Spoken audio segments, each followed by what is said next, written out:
இரவியும் மதியும் தெரிவுற எழும் அம்புவிதனில் எனம் ஒன்றிடுமாதும் சூரியனும் சந்திரனும் தெரியும்படி தோன்றி வரும் இப்பூமியில் சுற்றமாக பொருந்தி வரும் மனைவியும் எழில் புதல்வரும் நின்று அழுது உளமுருகும் இடர்கொடு நடலம் பல கூற அழகிய மக்களும் நின்று அழுது உள்ளமுருகும்படியான வருத்தத்துடன் துன்பமொழிகள் பல சொல்ல கருகிய உருவம் கொடு கனல் விழி கொண்டு உயிரினை நமனும் கருதாமுன் கருத்த உருவத்துடனும் நெருப்பு வீசும் கண் உடனும் என் உயிரை காலனும் பிடிக்க கருதி வருவதற்கு முன்பாக கலை கொடு பல துன்பமும் அகலிட நின் கழலினை கருதும்படி பாராய் படித்த நூற்படிப்புடன் பல துன்பங்களும் நீங்க உனது திருவடி இணைகளை நான் தியானிக்கும்படி கண் பார்த்தருளுக திருமருவிய திண்புயன் அயன்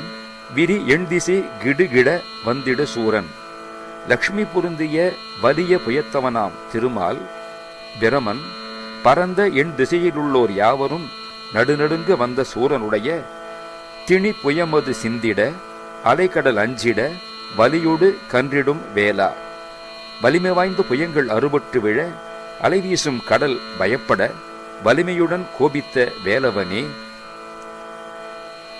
அருமறையவர் அந்தரமுறைபவர் அன்புடையவர் உய அன்று அறமேவும் அரிய வேதங்கள் வல்லவர்களும் வானில் உரையும் தேவர்களும் அன்புடைய அடியார்களும் உய பிழைக்கும் மண்ணும் அன்று 32 அறங்களை விரும்பிச் செய்த அறிவையும் பார்வதியை ஒரு பங்கு இடமுடையவர்தம் கருணையில் உறையும் பெருமாளே ஒரு பாகத்திலே இடப்பக்கத்திலே கொண்டவரான சிவபெருமான் வீற்றிருக்கின்ற திரு அண்ணாமலையில் வீற்றிருக்கும் பெருமாளே படித்த நூற்படிப்புடன் பல துன்பங்களும் நீங்க உனது திருவடி இணைகளை நான் தியானிக்கும்படி கண் பார்த்தருளுக.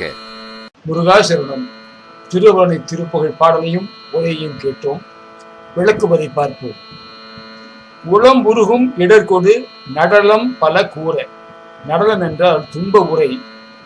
உள்ளம் உருகும் துயரத்தை கொண்டு இனி எங்களுக்கு யார் துணை, எங்களை அவலமாக தடுக்கி விட்டு சென்றீரே, அந்தோ இனி உமது மரணமுகத்தை என்று காண்போம் என துன்ப மொழிகளை சுற்றத்தாரும் தன்னோடும் பொருந்தி வாழ்ந்த மனைவியும் அன்புடன் வளர்த்த அழகிய புதல்வர்களும் நின்று பார்த்து தேம்பி அழுவார்கள்.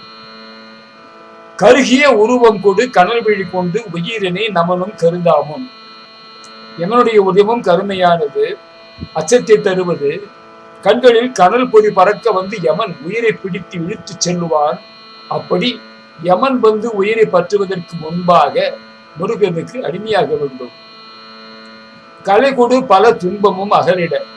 கலைகளும் மிகுதியாக கற்பதினால் துன்பத்தையே தரும்.